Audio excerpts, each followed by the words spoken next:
Menjelang penetapan daftar caleg tetap atau DCT, sejumlah alat peraga kampanye atau APK yang terpasang di berbagai tempat ditertibkan oleh Bawaslu Kabupaten Muara Enim karena dianggap melanggar aturan.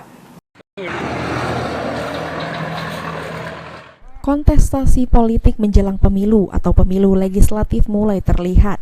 Banyaknya alat peraga kampanye atau APK dan alat peraga sosialisasi atau APS bertebaran di kawasan Kabupaten Muara Enim. Menindaklanjuti hal ini, Bawaslu Muara Enim telah melakukan rapat koordinasi atas instruksi Bawaslu Provinsi Sumatera Selatan guna melakukan penertiban APK dan APS. Divisi Penindakan dan Pelanggaran Bawaslu Kabupaten Muara Enim, Kemas Muhammad Ali Akbar menyatakan kalau sudah dilakukan penertiban terhadap APK dan APS yang melanggar aturan, juga dibantu oleh anggota pengawas kelurahan desa, anggota Satpol PP, dan kepolisian. Kegiatan ini dilakukan secara serentak melakukan penertiban APK baik itu melanggar aturan pemilu dan juga peraturan daerah atau Perda.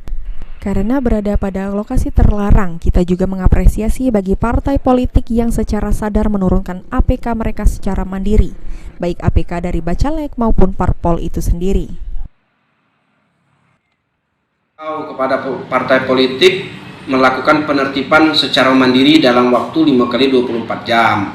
Kami lihat di beberapa titik masih ada atribut kampanye yang terpasang, dan hari ini kami melakukan penindakan itu sesuai dengan kesepakatan yang sudah ada. Nah, alhamdulillah juga dari yang kami monitor di lapangan, APK itu sudah banyak juga secara mandiri dibersihkan oleh partai politik, ya kan? Dan alhamdulillah juga dalam aktivitas ini kami dibantu secara penuh oleh pihak Polisi Pamong Praja, kemudian pihak kepolisian untuk pengamanan. Bawaslu sebelumnya sudah memberikan tenggang waktu kepada partai politik selama 5x24 jam untuk menurunkan secara mandiri atribut APK mereka yang melanggar aturan. Mardiansyah, PAL TV.